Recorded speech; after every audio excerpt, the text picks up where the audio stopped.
Math? Who's the instructor? Oh, Fred Berguin, is it? He is such a nice guy. I can tell he lets me turn in all my assignments. Right? It is just how the classes start. Joey, where are you? Are you here? You want to well, I can't really move because I'm older and my knees hurt. You certainly can move because you're young and...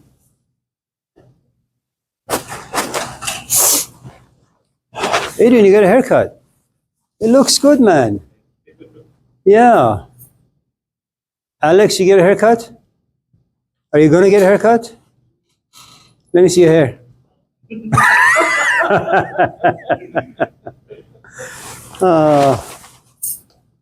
Joey, this movie, The Hunt, is it out yet? With Mel Gibson? How about Wicked 2? Is it good? You mentioned Frankenstein. Yeah.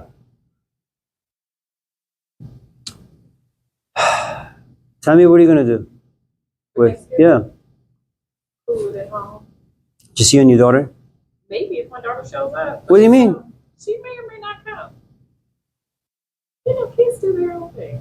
Well, can't you just beat her up? If she wasn't, that would be a good idea. She may come by. With food or without food? Without. How about if you just tell her you went to Costco and got some diapers for her? She'd come, but it would be empty-handed. Huh. She has a companion, right? She does. So he has not invited you to their place? Although I'm always welcome, but I'm enjoying my empty nesting. Good for you. Yeah. Do you date? Occasionally. Is it good? Yeah. Now that I'm dating now in this season in my life is. So when you go out with people, what sort of questions do you ask them? Or what are you looking for? And do they have it? This one particular fella, yeah, he does. How old is he? He's 56. Oh, that's a good age. Yeah. I mean, is he rich? He's not, but he's a business owner. And he's empty nesting too. He's been divorced. I'm divorced, of course. So It's okay. yeah. You're not going to go to his house for Thanksgiving? Probably not. Has he invited? No, he hasn't. And I haven't invited him either. But that may be a conversation. We just haven't had it yet. Well, it's tomorrow, isn't it? And it's usually the man, isn't it? Supposed to be the man who says hey, you want to come over for chicken or turkey or something? It should be. What happened to you men? I mean, Alex, what happened to you guys? Well, you're not even men just yet. You're just tiny little boys.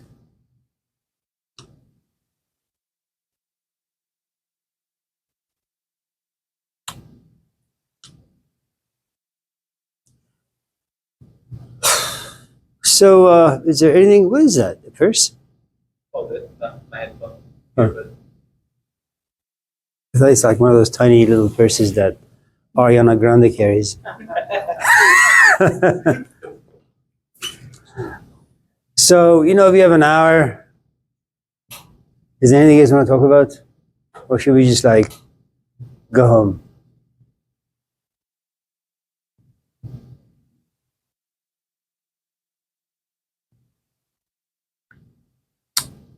I have half an idea. It's about how people relate to stories and why narratives are so important in every aspect of So, life. what is important? Narratives and Narratives. stories. Okay. It sounds wondering, or coming at it from the perspective of why are people so enraptured with it?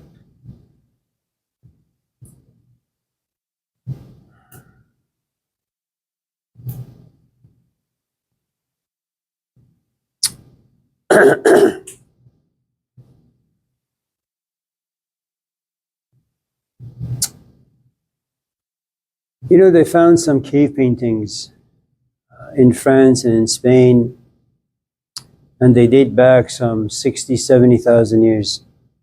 And you have people who are in the world of art, educators and anthropologists. And there is this fascination. What did people think some 60,000 years ago? And why do they have, these paintings? What's their function? I mean, certainly you can't go back 60,000 years to get into people's psyche. That's not reachable. But since we are endowed with imagination, you kind of sit back and say, what exactly is it that human beings want? Human beings want meaning, somehow to make sense of what happens to us in everyday life. I mean, consider the Jewish tradition, for example. I mean, every place that this particular group of people have ever occupied on this planet, they've been kicked out.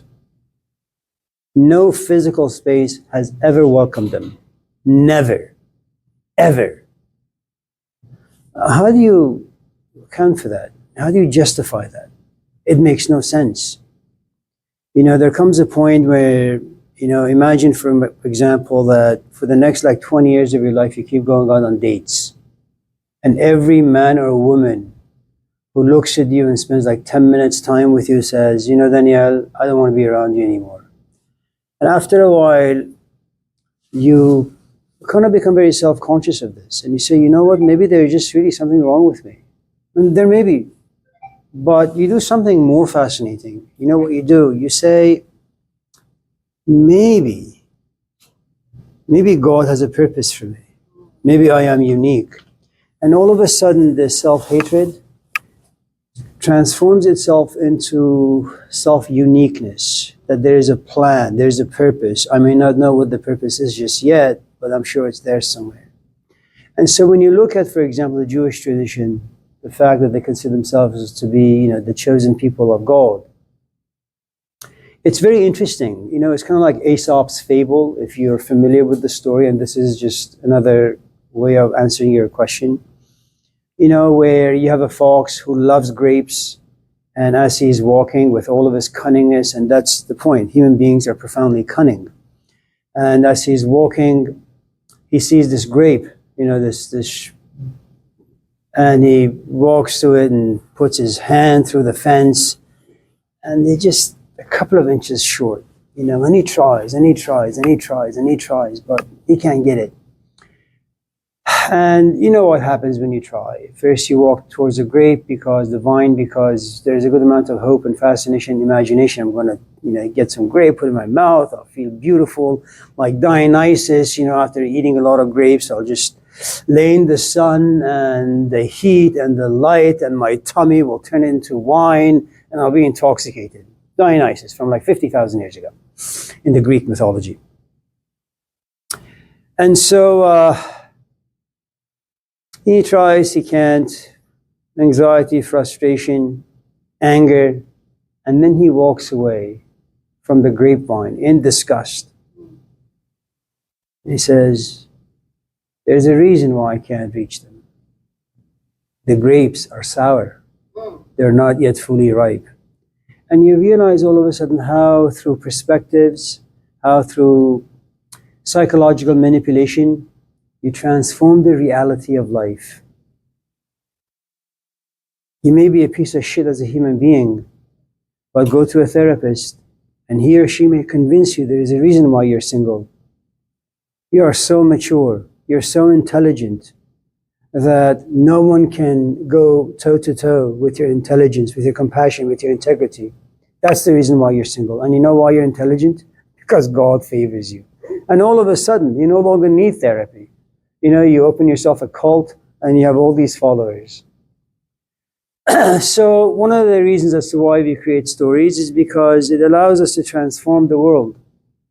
You get into a car accident, everybody in the car dies, you don't. Sure, you suffer from survival's guilt a little bit, but at the end you say, well, I am here for a reason. Maybe it's just pure luck. But pure luck doesn't make any sense for us, because we are meaning-seeking animals. And so when you look at the world of mythology, for the past many, many thousands of years, they're all there for a reason. Have you ever read the Egyptian Book of the Dead? It's a fascinating, piece of literature, and it's really generated in the second or the middle kingdom or the second kingdom. It has to do with the presence of all these deities, and they all have a function. Moral order, cosmic order, making sure that you've been a relatively decent human being in life. You don't find it in the first kingdom, and there's a reason. Life has been relatively good. You wake up, you do your life, and then you die, and that's it. But all of a sudden, the Egyptians come to realize that certain events have happened to them, and they can't really understand it. And in the absence of understanding, you have no choice but to go on this quest. And this quest allows you to create stories and meaning.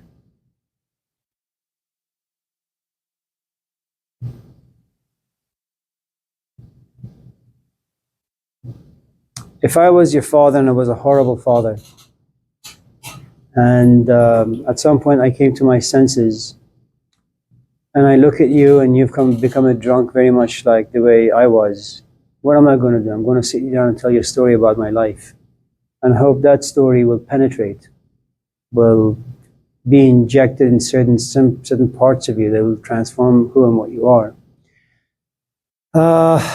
And the truth is, we're all trying to make stories of our lives, to give it some direction, some meaning, some purpose. I mean, look at what you're doing right now. You have a story. I'm going to go to Laney. I'm going to pass this ridiculous class. Go to a 4-year school. Then get my master's. Then, run into a woman somewhere in East Oakland. Get married. That's a story. You can't survive without them. After class, I'm driving to Roseville. That's a story. Hopefully there'll be no car accidents. I won't have a disagreement with my wife. If she wants to pick a fight, I'll just keep my mouth shut. Good job. Yeah. There is another facet to your question, which is what Soren Kierkegaard in the 18th or 18th century had called indirect communication.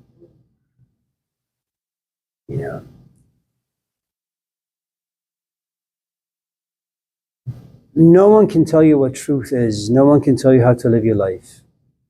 I mean, if, for example, Tammy's daughter was to go to her with some serious issue and tell her, well, I think I'm going to walk away from this relationship, and I'm going to put my kid up for adoption, for example. The only thing that Tammy could do was tell her stories from her own life. Indirect communication. If you have ears that can hear, I can tell you a story, and hopefully the story will be interesting enough for you, potent enough for you, where you can go home, sit your behind down, and think about the conversation we had. And hopefully, various parts of the stories, like seeds, begin to blossom inside you. And out of that comes glimmers of understanding. And then you'll call your mom and say, Mom, I've been thinking about your story for the past 2 weeks. And I came to realize that relationships are in fact tough. And kids are problematic. But you know what? I think I'll survive. So, and if you again look at the synoptic gospels, Matthew, Mark, and Luke, all you have are stories. If you read the Quran, this is nothing but a book of stories. If you look at the sayings of the Buddha, all stories.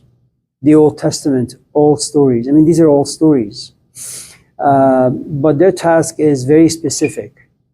That these stories are there for you to read or for you to listen to and understand, what the stories are supposed to mean, depending on your capacity, on your need, those things. Have you ever been in love?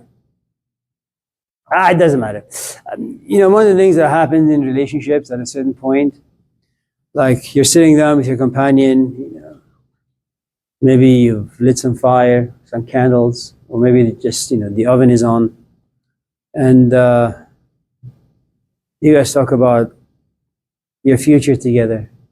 You're going to buy a house, and you're going to have kids. Stories. And the more fascinating those stories, the more she'll fall in love with you, not knowing that you're just this pathetic, ridiculous, infantile of a man. So, stories.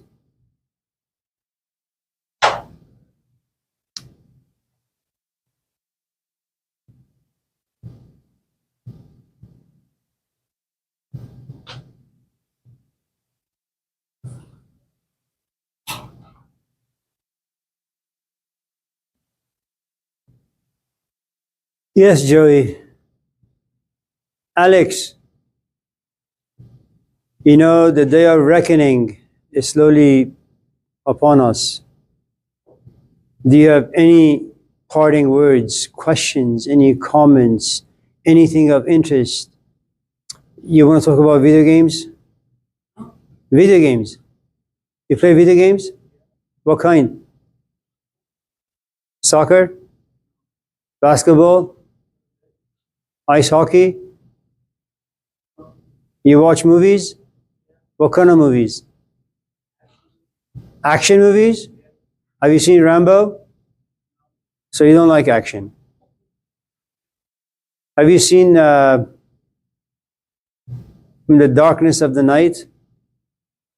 Have you seen I Saw the Devil? So you don't watch movies. What kind of movies you watch? Action, horror. Oh, give me like a few titles. Action.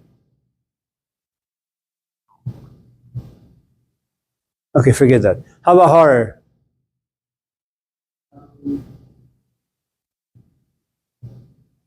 Okay, how about romance?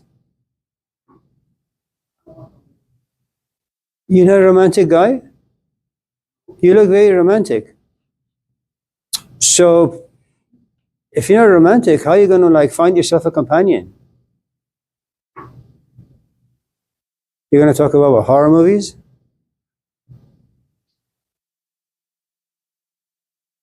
You like for like animation, like Inside Out,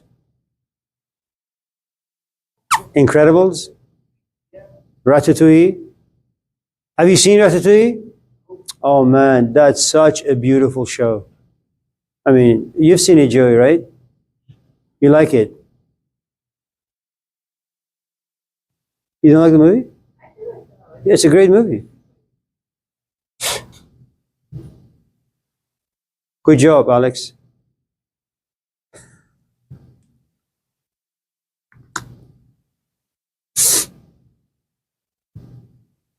My wife and I were sitting last night, and she was drinking some tea, and on her tea bag, there were like three phrases, or three phrases, yeah. It said like, everybody loves to be seen and heard, and something else, I forget. I don't know how true that is. You know, it may be true at some level, but I don't know if everybody is worth looking at, and if everybody is worth like hearing or listening to. Some people are just, they're storyless. Yes, I mean, anything?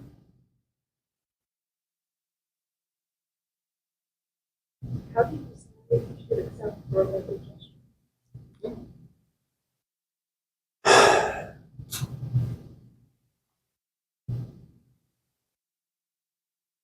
Especially if you disappointed you before that.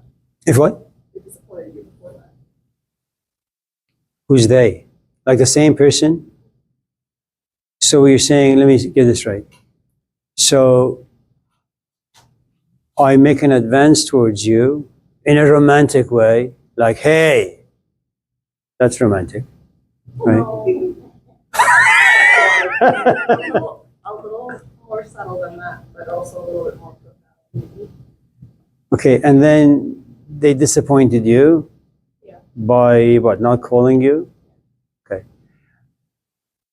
And then you run into them 2 weeks later, 3 weeks later, a month later, and again they like wink at you. What the hell do they do then? They write you a song. Oh, is it like Arabic? English? Oh, that's no good. That's what I said. Okay. So there are a couple of things.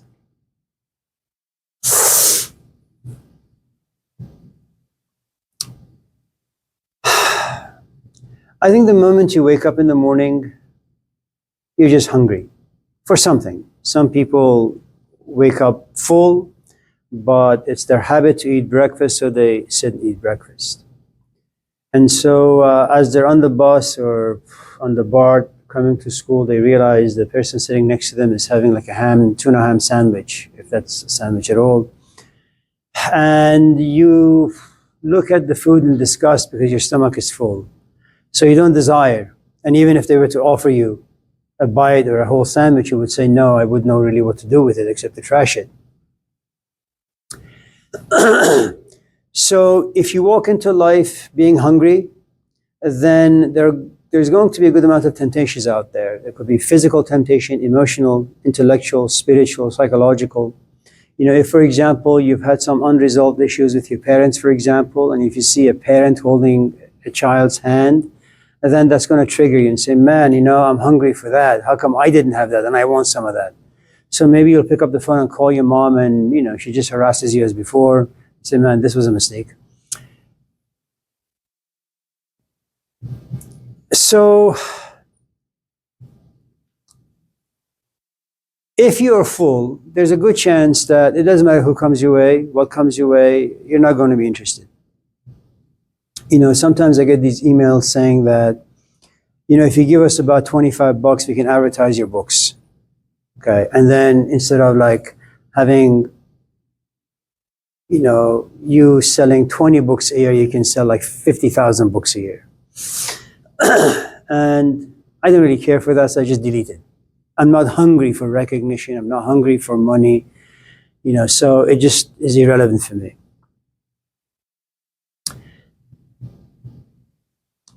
Human beings are lonely little animals. And we are, for the most part, in the routines of life. We get caught in habits. It's kind of lifeless and dreadful. And once in a while, we are condemned to say to ourselves, man, I just want to feel alive.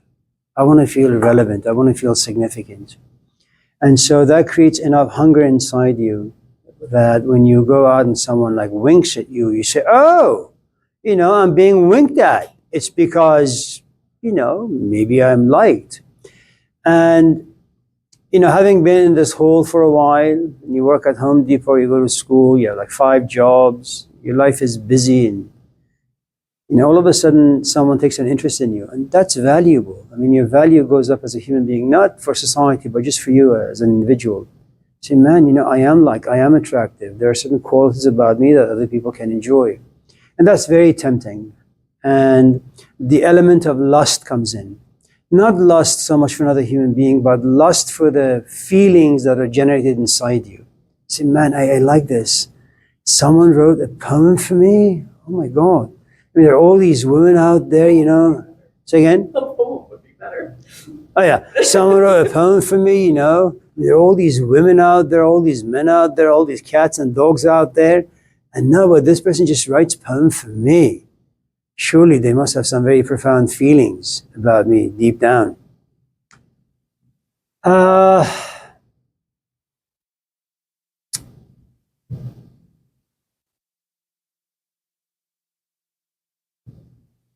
mean, there's, I suppose, nothing wrong with feeling love. And I mean, life is smelly. I'm not saying it in a good way. And when romanticism comes about, all of a sudden, everywhere you look at, they're just roses. It's like going to the rose garden in Berkeley, you know. You sit at the top of this hill, you look down at the city, it's beautiful. And so romance has a tendency of removing all the wrinkles out of life. You know, sure, there may be some fear involved on your part.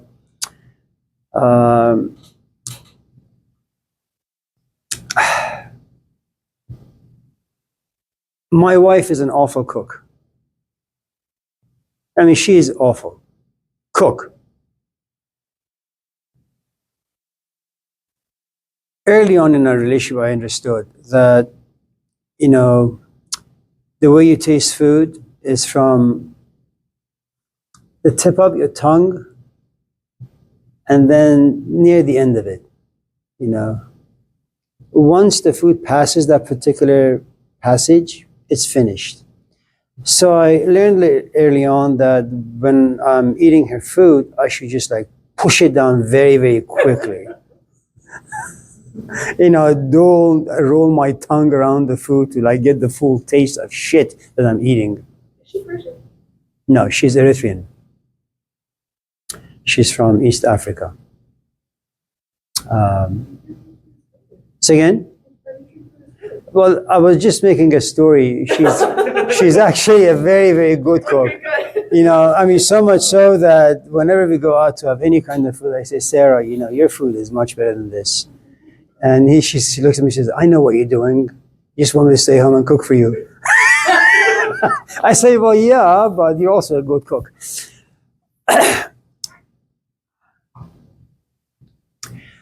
Look, I think the gist of the story is the following. The more self-sufficient you are, the less you'll be tempted. The more you understand romance, the less romantic you will be.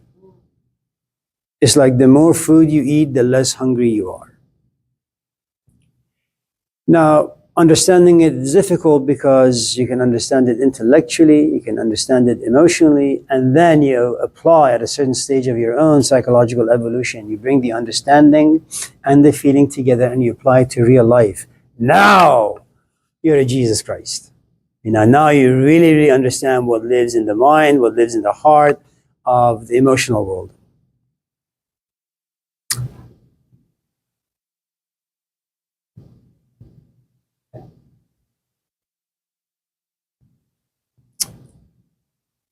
If I was to kind of ask some very practical question, how old is this man? Oh, no good. Does he have a job? Is he finished with school? Does he have a car? A house? Drinks?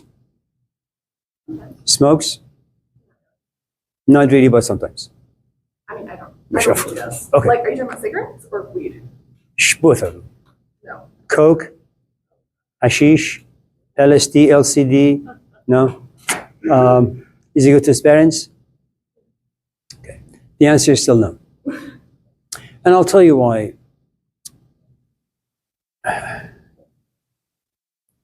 You know, relationships, especially these days, are enormously complicated. And the way this culture works with people, this culture creates sand, not solid rock, sand. And the problem with sand is whenever you want to build your house, i.e. your life on sand, it's going to crumble. At 27, despite on the outside, you know, looking very solid, very stable, the truth is it takes men a long time to become emotionally stable, intellectually stable. In other words, you got to be okay with who and what you are, and that takes a while. 50 years ago, for example, you could marry a 12-year-old guy, you know, but because of the culture, because of certain values existing in culture, because of parents, because of society keeping a very close eye, you know, on just people in general, neighbors and all that. Even if there were moments where you wanted to do some naughty things, you couldn't do it because the culture was right there. It was like the all-seeing eye of Ra on the dollar bill, borrowed from the Egyptian tradition. You know, it doesn't matter where you go, society is always there. And if you live in that particular environment, society is not out there, it lives inside you. You know, it's like the voice of your father is always, Yasmin, you can't date. But Dad, you're like all the way in Mars. What are you doing inside me? You know, you're talking to me. And that's the thing. In the absence of all that, what you have is you just can't depend on anyone these days. Now, does that mean that just because you understand this, you're able to overcome the power of the emotions and the way they tempt you? The answer is no. Are you eventually going to fall victim? Yes. Will you reply to his message, to his song? If he was to send you another couple poems, you melt like chocolate in the sun, you know.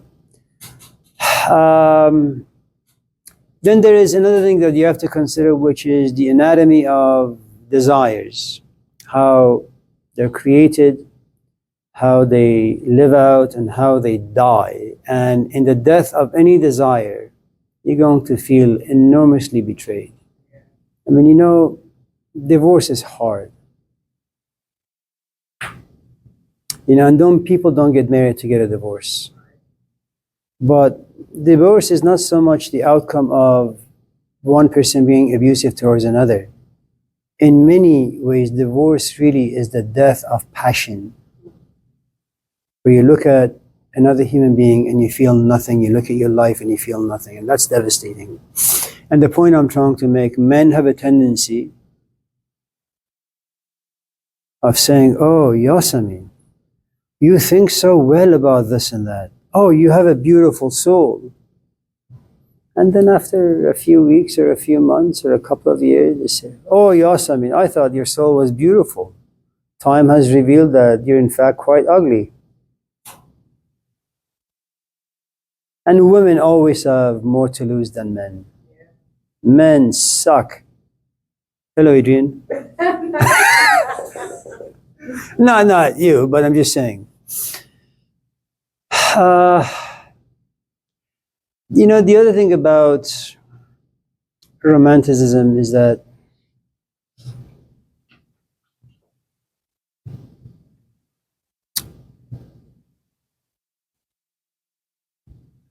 What was that changing? but what? That Changing? changing. Because again? What was that changing? Because he met you. Say it again. So the song does that mean that was that changing because he met you? He met you and he changed. As in like his behaviors. Because he realized he couldn't keep living like he wasn't. No. What I said. The assumption and the illusion that people change, people don't change. People make some modifications, some adjustments. I mean, look, you guys live in a house, an apartment, whatever the case may be. You can maybe move some walls. You can maybe change the color of some, walls. You can maybe change the appliance. But the truth is, the square footage, you can't change. If it's a load-bearing wall, you can't change that. The only thing you can do really is throw out some old sofas, buy some new ones, and just wait for them to get old. There isn't much you can do with the toilet or the bathroom. You can change the shower curtain. Sure, I understand. But being in this business, I can tell you, I have worked with so many people over the years. I'm not talking just in the classroom. They have come over the house for 20 years.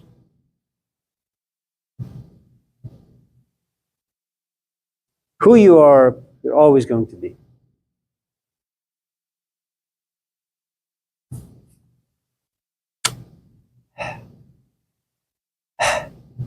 Never trust men. I've changed because of you. Really? No. Even Jesus couldn't have through you. No. It was like he needs to change. Oh, no. You changed your statement. You said he needs to change. I need. To quote his literal lyrics are, I've been myself for so long. No.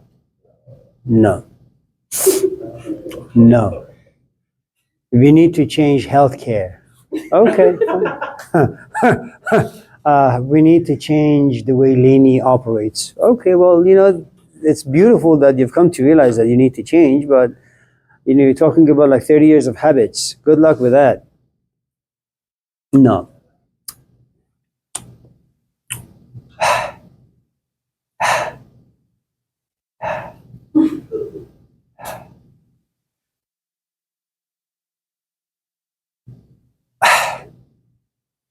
There are always possibilities, miracles. Alex, how you doing, man? Do you think about a horror movie? What is it? Vampire? Terrifier. What the hell is that? Don't ask. That's a movie? Joey, have you seen it? Terrifier? What's it about? Three of them? Oh, Joe, you're behind. You got to keep up. Oh, wow. Leah, how are you? So, have you seen the movie Terrifier? Did you even know it exists? What's it about? Is it like exorcism? Jesus Christ, Alex, I'm talking to you. What's the movie about? Pro killer. Cruel. Cruel killer? Why would you watch a movie like that? It's unethical.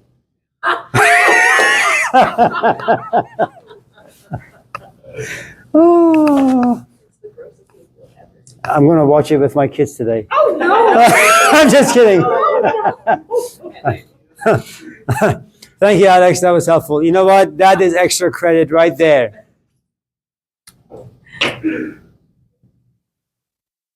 Leah, anything you want to talk about? Since you're our guest, have I told you about our custom? We have a saying in Persian that when you enter someone's house, you enter, in your case, as a queen. And when you stay there as a slave. And when you leave as a poet. Now, I don't know if you've ever been to a Middle Easterner's house, but I mean, look, you've been at Laney for a while now. Do other instructors just invite you to their office and say, here's the key to my office, just go in there and knock yourself out, you know, have some tea, have this, have that? No. See, that's me. That's every Middle Eastern you see out there. We are very, very hospitable. And even though you may not even deserve to be in my office, I give you the key nevertheless. I treat you like royalty. And I think when people come to my classes, I give them the thing that I think are most valuable in life. Not so much information, because they can Google that. They can read it in books. That's useless for me. You know, let me hear your questions. Let me hear what lives inside you. And let me see if I can kind of philosophically approach that in a way that benefits you, benefits me, benefits the entire class, you know. And it doesn't mean that you're going to grasp it completely. It doesn't mean even I understand the question, but nevertheless, I respect the fact that, you know, that you feel comfortable enough in this space to kind of just ask questions, whatever they may be. You know, drugs, sex, abuse, suicide, doesn't really matter. But your stay here is one of enslavement in the sense that if I don't like your question, I'm not going to approach it. You know, if I don't like you, I'm not going to look at you. I don't like to joke around. I mean, I use humor not because things are funny, because it's really a release mechanism for me. You know, just coming to class, it's just a heavy burden. What the hell are we going to talk about? Is it going to be light? Is it going to be heavy? And unpacking anything, I mean, human beings are complex, Leah. You know, and whenever they ask a question, you know, like someone asks romanticism, you know, and then you realize, well, you're not really just, you can't just talk about romance. You have to talk about needs, you have to talk about passions, you have to talk about, you know, loneliness, you have to talk about depression, you have to talk about cunningness of human beings. You have to talk about the stages you go through in life and how one thing that used to be interesting no longer is interesting. I mean, you have to, and that's a lot of goddamn work. It really, really is. And so the moment like you want to yawn, I look at you and you say, no, you can't yawn, you know. And then you leave as a poet in the sense that, you know, you spend 15, 16, 17 weeks in a class and, you know, you go to your friends and you say, you know what, whatever you want to do, whatever class you want to take, don't even go near Amir Sabzavari. He sucks as an instructor. He's awful. Or it may be the, you know, the flip side. You know, and the hope is that, you know, out of 16 weeks of talking and ranting about ridiculous things, that maybe just one thing is of interest to someone out there. That itself makes you a poet. So, having said that, anything we should talk about? Um, During, I think it was last year, I was in the office with, I can't recall the name, but we read the second to last chapter of. Oh, Cassie and Stacy. Yes. We read the second to last chapter of The Strange Life of Ivan Ossikin. Right. And last class, I asked a question about false prophets, but I suppose I wonder, when do you realize that you yourself has become your own false prophet?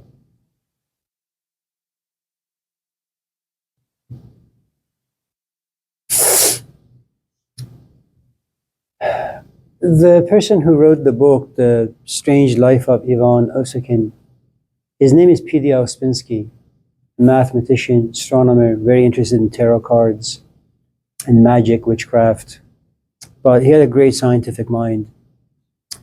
And we're talking about a time where World War I or World War II, Russia was just being crucified and was also in the business of crucifying others.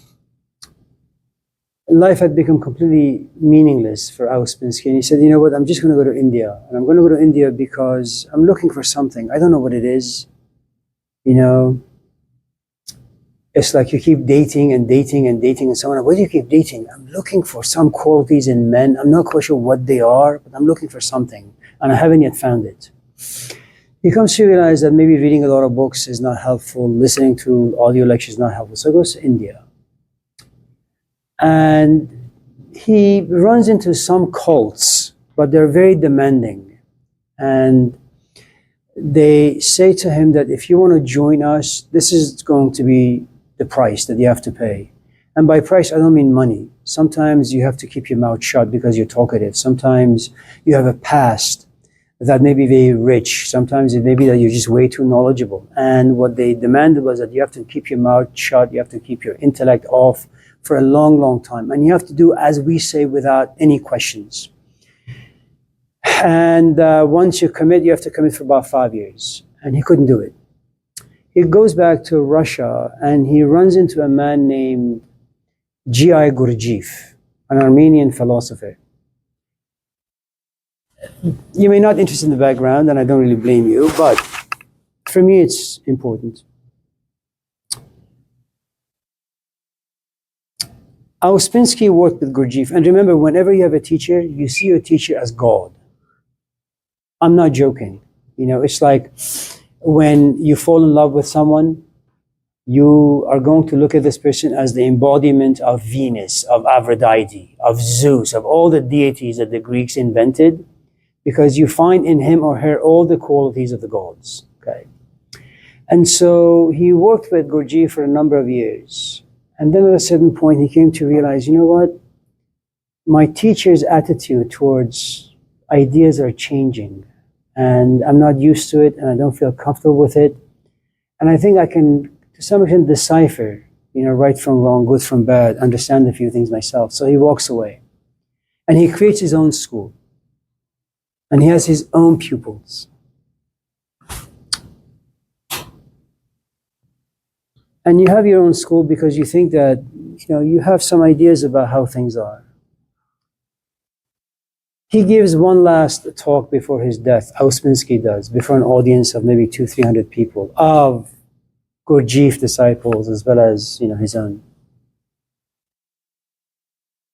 And you know what he comes to say? These ideas have to be abandoned. They're no good. They don't take you anywhere.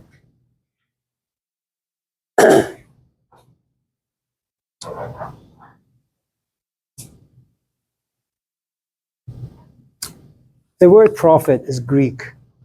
It means spokesperson. Okay.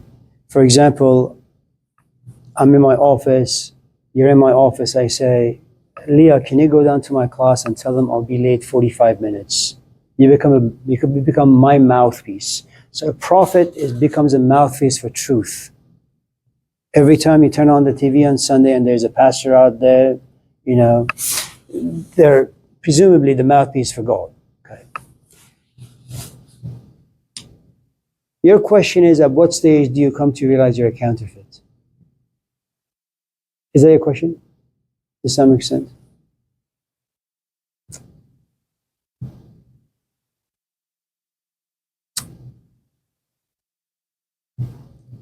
Forgive my digression. There was this beautiful Christian saint. His name is Saint Aquinas. Aquinas is really the father of Christian theology for the most part. He wrote volumes. At the age of 49, it's like Jesus Christ all of a sudden went inside him, lifted his soul, took that soul to paradise, had that soul look at the face of God, and then pushed that soul back into his body. Aquinas comes back and says, everything I have said, everything I have written, everything I've ever fantasized, all wrong. Silence. That's the only way you understand. You know, revelations come to us in a variety of different ways. You know, you get married, things are wonderful, time comes in, and time slowly creates this book for you. And then at a certain point, you have the courage to open the cover and read page after page after page. And by the time you get to the middle, you realize there is nothing about this relationship that you enjoy. And then the second part of the book is about how to approach divorce, being single, no longer being labeled as a husband or a wife or a mother or a daughter, none of those things. And so I had a student in my office just before coming to class, and they were so worried about the grade. They were actually on my office floor crying, you know, and just punching the floor. How could I have been so stupid? I had to calm them down. And I said, it doesn't really matter. The grade is unimportant. What grade do you want? And she says to me, I just want a passing grade. I said, okay, well, let me look into your wallet. I took some money and I gave her an A. The point I'm trying to make is this. You know, we walk into different stages of our lives. The things that are important to you now are not going to be in 2 years' time. Yeah. And then you're going to catch yourself, and you're going to be a prophet to yourself. How could I have wasted so much time and energy valuing something that right now it's irrelevant? I think all of us will eventually come to that. Yeah. You know,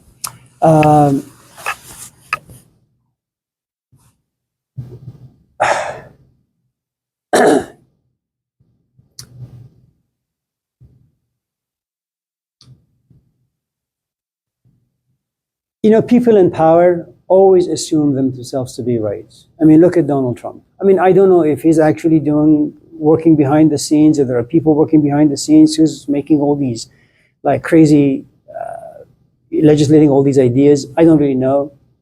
My hope is that he's an 80-year-old man. And when you get up in age, you know, the only thing waiting for you is just sickness. That maybe you get really, really sick. And then for the first time, you realize how people without healthcare feel.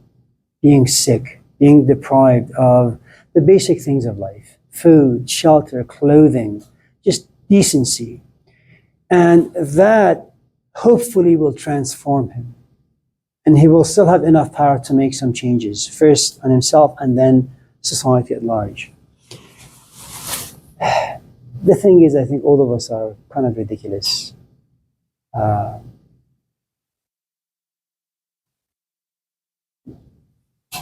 You know, it's one thing to be a spokesperson for truth, let's just say. You only have certain capacity. You can only have so much of the truth. Otherwise, you'll explode. You know, there's a story in the Quran that the mountains looked at God and said, we want to get to know you. And God said, listen, you know, that's really not a very good thing to desire. He says, no, we desire it. So God goes into the mountains and it shatters into 1,000 pieces. And the oceans look at God and say, we want you. Because the mountain was weak. And God says, listen, You're making the same mistake as the mountain. And God goes into the ocean and the ocean runs dry. And then comes the lions and the giraffes and all these things and they all fall apart. And the point I'm trying to make is, inasmuch as you desire truth and the whole truth, the truth is all of us in this class have only certain capacity to only contain so much of it. Okay? And then your language allows for that truth to be expressed only to a certain degree. And then you have an audience. Okay? Some audience are not ready for it. Some listen but can't really understand. Some understand but can't really process it too well. Some can understand but can't really act on it. And you will only find one, maybe two, if you're lucky, in every generation, able to act on the truth that they can grasp. So when you talk about false prophets, maybe you can only speak of it without really understanding. You yourself,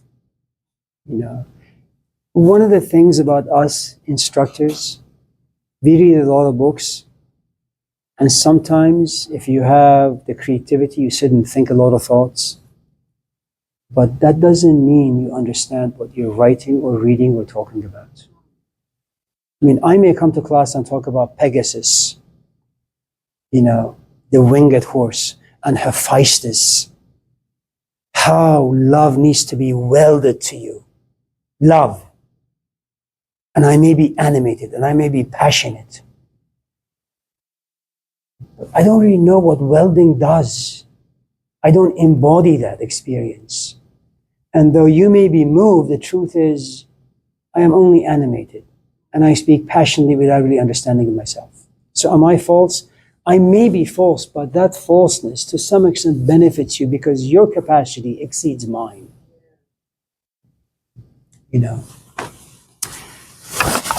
It's what we talked about yesterday.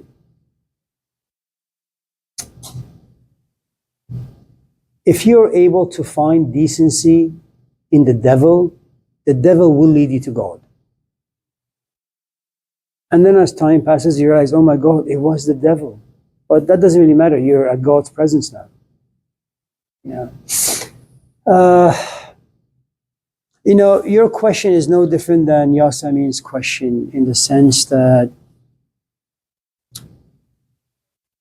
long time ago, someone told me, if you follow me, I'll get you to point B. I followed that person, there was no point B, and I realized it was a complete waste of time. Her question before your coming was that, this guy looked at me, he winked at me, I liked him, he said, I'll call you at 6 and I'll wink some more. The call never came, neither did the winking, so I was left alone and abandoned, I felt betrayed. A couple of weeks passed by, all of a sudden he shows up at my work, he just keeps winking at me, like someone having Tourette's. And and then he writes me this beautiful poem, and he says, "You're a rose, I'm thorn. Because of you, I want to become a rose." And she says, well, he said all those things to me, and he failed to act upon the things that he said. Should I trust him now? And the answer is, well, it's a risk you take. It doesn't mean that if you guys spend time together, you won't fall in love with him. You definitely will. But it's best not to plan a future with this bozo. But nevertheless, you will experience love. You will become a poet. You will suffer the pains of separation and the ecstasy of union. That goes without saying. So,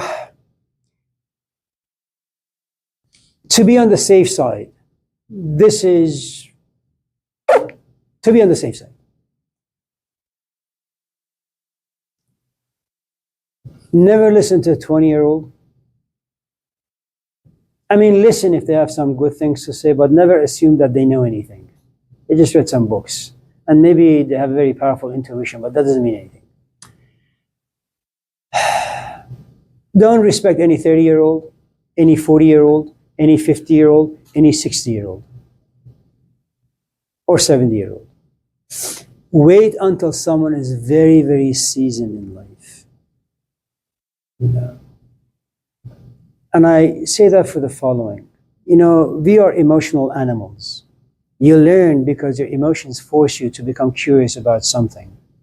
And that curiosity pushes you into the library.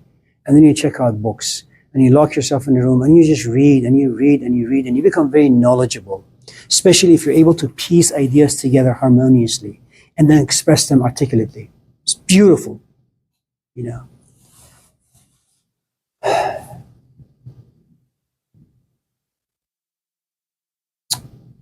But you have to be able to apply what you know. And in applying your knowledge in everyday real life experience, you realize 99.9% of the stuff that you know is just junk. It really is. It's not applicable to life. And if you find a good teacher, the only thing that teacher will focus on is the 1% that's good and useful in life. But for them to give you that 1%, they need to cover the 99.9%.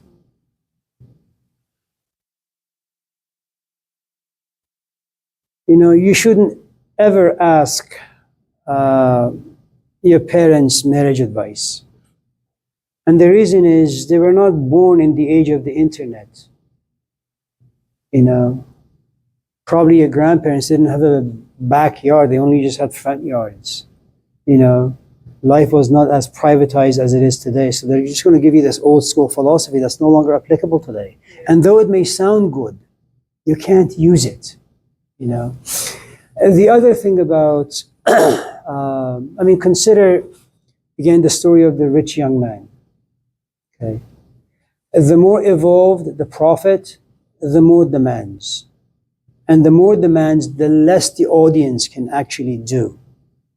And one of the reasons why we gravitate towards novice teachers is it's just hot air. Everything about them is just air. It's just like this huge bubble gum. You know, the bubble is huge, but when you poke it, there is nothing in it. You know, all these fancy big words.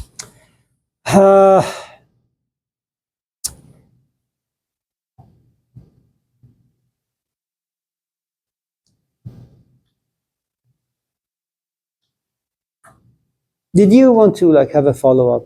Because I feel like I've gone to places that your question kind of just, disappeared and go ahead.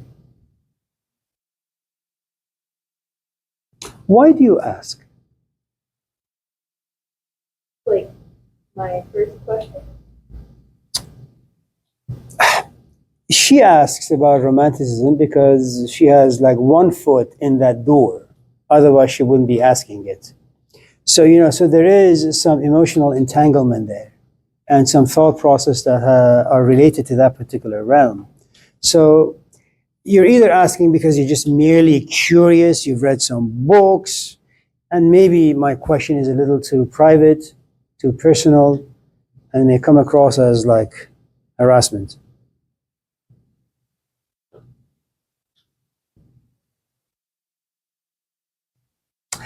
The other thing, the chapter of the book that you read with Stacy and Cassie, it's about the magician, right?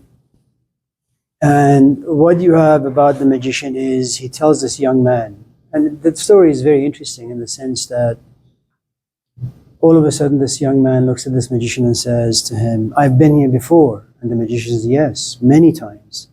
And I've asked these questions before, yes, many times. Am I going to come back and see you again? Maybe. Can you take me back to the day of my birth so I can, change my life? He says, yeah, but you won't be able to. Why? Because knowing something and knowing what to do with the things you know are two very, very different matters. Having all the ingredients is very different than knowing what to do with the ingredients. My wife always gives me a shopping list. Go to this place and get A, B, C, D. The idea of me putting them on the counter and then chopping them and making a dish, that's not possible. I wouldn't know what to do with this stuff, okay? Then at a certain point, this young kid, Ivan Osikin, is horrified because he comes to realize that if you were to go back to when you were 20 with all the knowledge you have now, in other words, you go back not with the innocence of youth, but you go back with the burden of having old experience in a very young body. What are you going to do? And the magician tells him, You will do whatever you possibly can to forget all that you know, because you wouldn't know what to do with what you know. And it's burdensome, you know.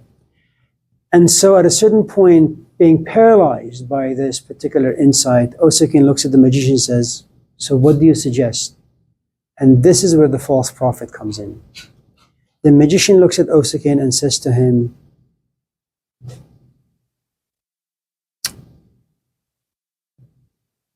you're always going to be standing before a mirror asking yourself a question you asked when you were 2, and then 5, and then 10.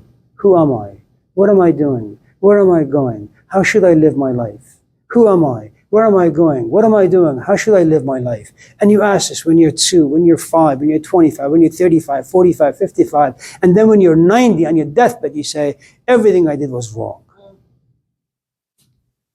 I mean, talk about the burden of reincarnation and resurrection. Are you going to watch a movie? Yeah. You're going to go to work? What happened to my tickets? December. December, school will be done. I'm just kidding. Have a good time. And this is where the false prophet again comes in. The magician tells him, since you're going to waste your time, since your life is moving in a circle, every year you're going to be asking the same question. I will show you a way. If you follow me, become blind, give me your life for 5 years. You're going to waste it. Give it to me for 5 years.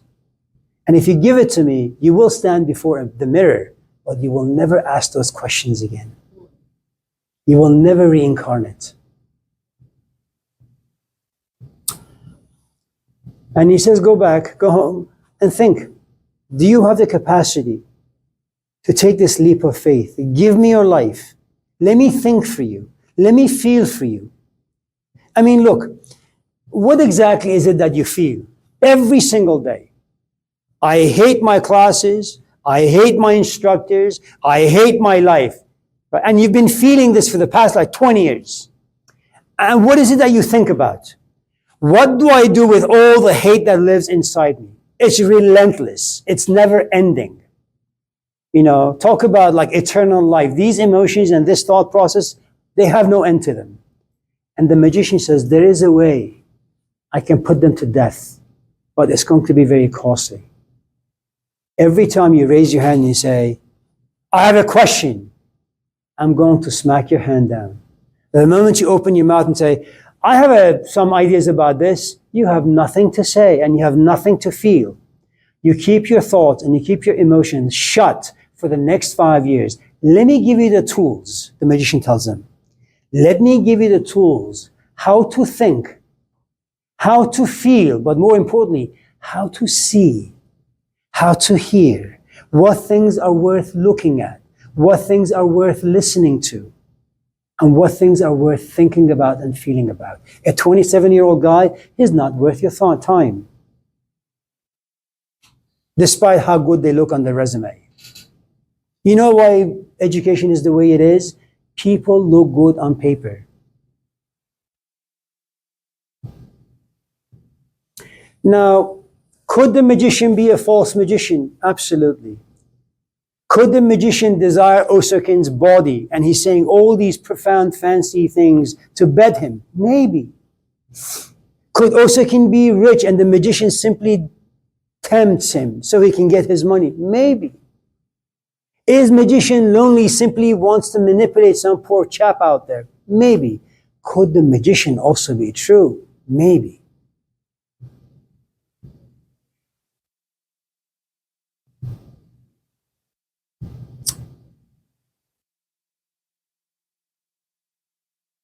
You know, we have this thing called intuition. It is true sometimes you're led astray. It deceives us. It's also true. I mean, I kid you not. You will know after a month of being in a relationship with anyone. Your intuition will tell you if it's going to work out or not. Yeah. But it is far too big of a cross to carry. So we con and deceive ourselves. I think whenever you come across a prophet of sorts, you know, whether it's like a fitness guru or, you know, all those YouTubers, their body language, the tone of their voice, the way they express and articulate ideas, something about you will either resonate, gravitate towards that, or you're repelled by it. And if you're asked, next question would be, how will I know? The truth is, I don't know how intuition works. Yeah. Actually, you get to answer my question, which is like, I think that we owe it to ourselves to strengthen our own intuition, feel that we pick the right topic. But how do we pick the right topic without strengthening our own intuition? How do we do that without guidance? First of all, intuition, like anything else, is like playing the piano. It takes time to get developed. And you have to, and some people, look, you can have a very powerful intuitive senses about you without having actual experiences, or you can have that intuition and all the senses related to the intuition develop through experience, observation, understanding. Okay? Let me give you an example. There is the intuition of Jesus Christ, and then there is the intuition of Moses. If you look at both figures, they're both honorable, they're both decent, they're both powerful. And they both have their own place in life. But I think Moses is much more valuable than Jesus is. And the reason is, I think Moses has been seasoned by life. He knows love. He knows what walking away from love does. He knows what it means to have been adopted, what it means to have figured out who your real mom is, that being a pharaoh is just a facade, a mask that you wear, how the desert life is, how you get married, not because you love, but because it's just part of the Bedouin tradition, how to have a desire or a quest that goes against life, against your partner, against your family, against your tradition, and yet you say, I want to go up there and I want to taste and see it myself, and then coming back as a social activist, you know. And I think Moses does more good for people than Jesus, in the sense that the masses are unable to follow Jesus to the kingdom of God. It's too dark, it's too arduous, it's just too difficult, too complicated. Moses, on the other hand, no, you know, equality, parents, you know, human decency in society. You know, that's what we need, because most people can't walk the Jesus path. But all of us have no choice but to live the Mosaic life. You know, we have no choice but to have parents. We have no choice but to get married. We have no choice but to have kids. We have no choice but to work for the Pharaoh. I mean, we have a job. You need to pay rent, you know. And I think maybe Jesus understood this by saying, give to Caesar what belongs to Caesar. In other words, be a good Moses, you know. But going back to your question, I think intuition is a craft that needs to be developed, cultivated slowly inside you. You have to be trained, you know.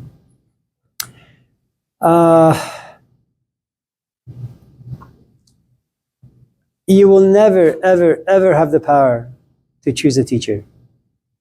That's not in your domain. Teachers will always choose you. And you could say maybe it's a mixture of both. There's a part of you that must gravitate towards this fellow, and there's a part of that fellow must like you. And the two of you must come together. And you go through three phases.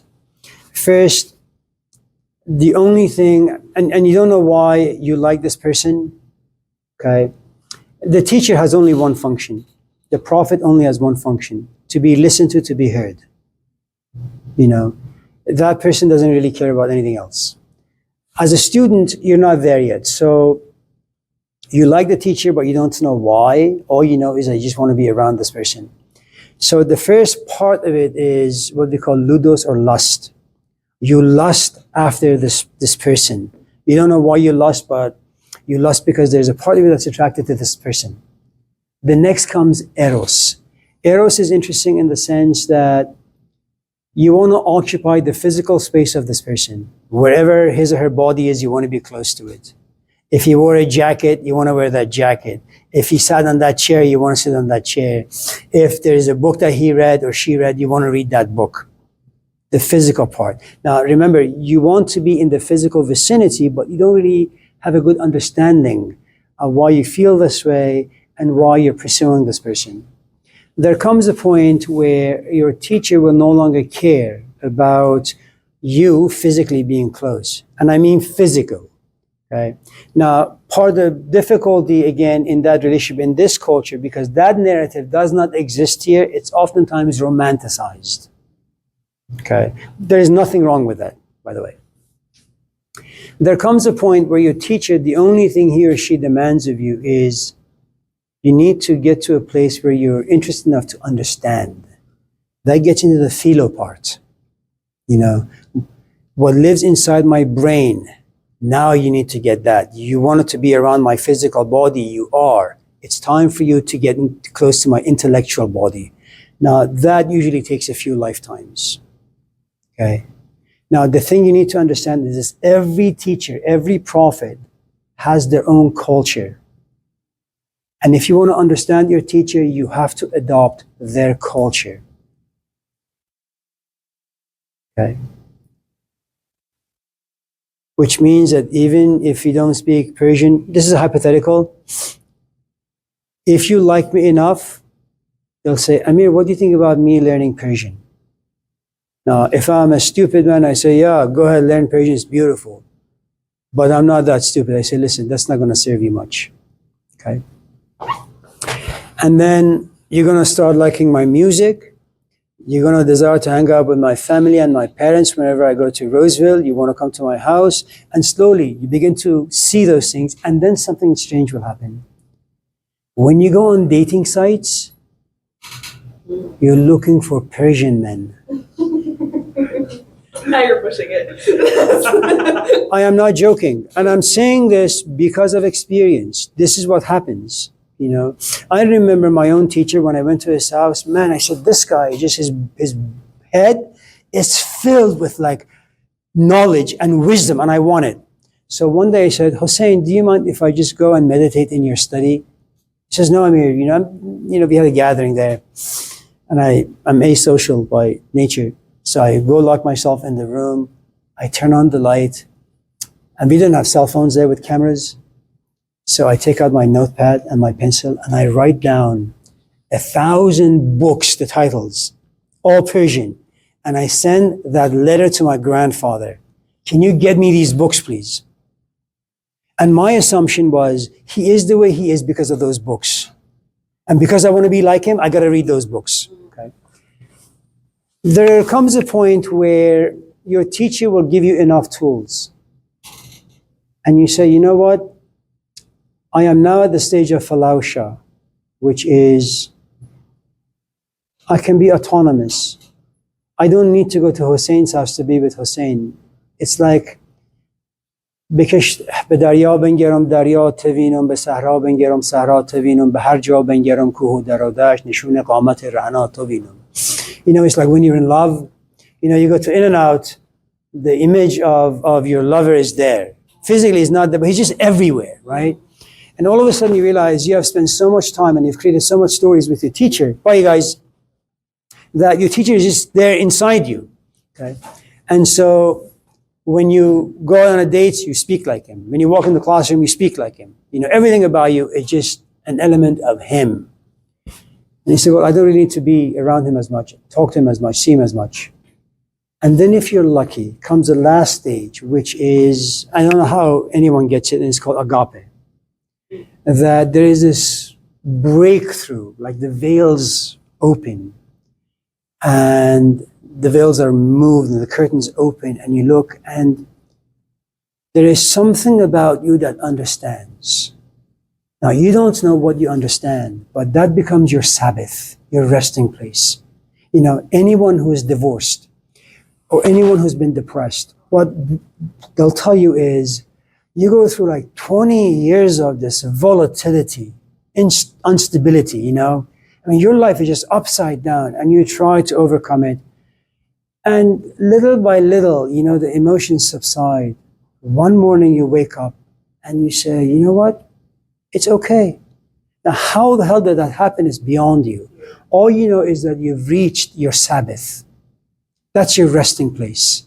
And even if a companion was to come back and say, take me back, you say, no, I think I'm okay this way.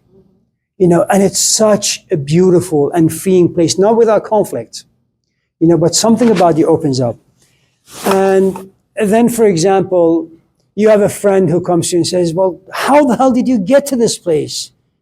And the only thing you can say, listen, I know what you're going through. Just trust me. Don't think about that idiot so much. This will pass. But the problem is, they're at a place where they're consumed by emotions. You're at the end. You're at the resting place. You know what their future looks like. Okay? And you keep giving them pieces of wisdom or advice because you've gone through it, but they will never get it because they're in a different stage. And all you will ask them is, just trust me. Go out, date. Not because you want to start a romantic relationship, because sex releases tension. Just looking into another person's eye releases tension. Do that. It'll ease, the inner climate. So, you can never trust yourself. In fact, don't ever trust yourself. And you should look at this quest for intuition or quest to find a teacher very much like your desire to become a really good pianist. They're really both the same thing. I mean, if you want to be good at anything, it doesn't matter what it is. Time, effort, sacrifice, honing your passions and temptations. It's the same thing. I mean, I think anyone who's good at anything, whether it's cooking, cleaning, or becoming a Jesus Christ, lots of observation, lots of mistakes, lots of learning from those mistakes. That's how you grow. There is no shortcut. No shortcut. All relationships, the first 15 years, tough.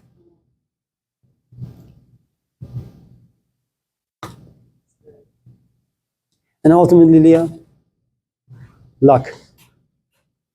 Luck. Luck. I really think it's like 80% of life is just luck. I happen to be just lucky to have good parents. My father is just lucky to have a temperament of a saint. I was just luck that I was born in Iran. It was just luck I was born in the 1960s. It was just luck that my aunt enjoyed reading politics.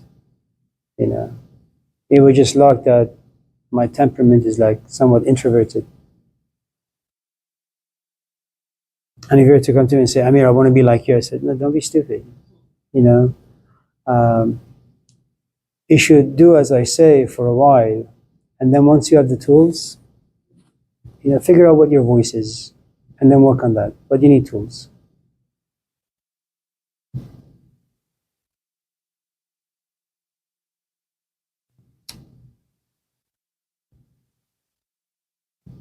Yeah. What time is it? For those of you who want to go, you can. For those of you who want to stay, I have a class in 10 minutes. I don't know if anyone's going to show up. I hope not, but.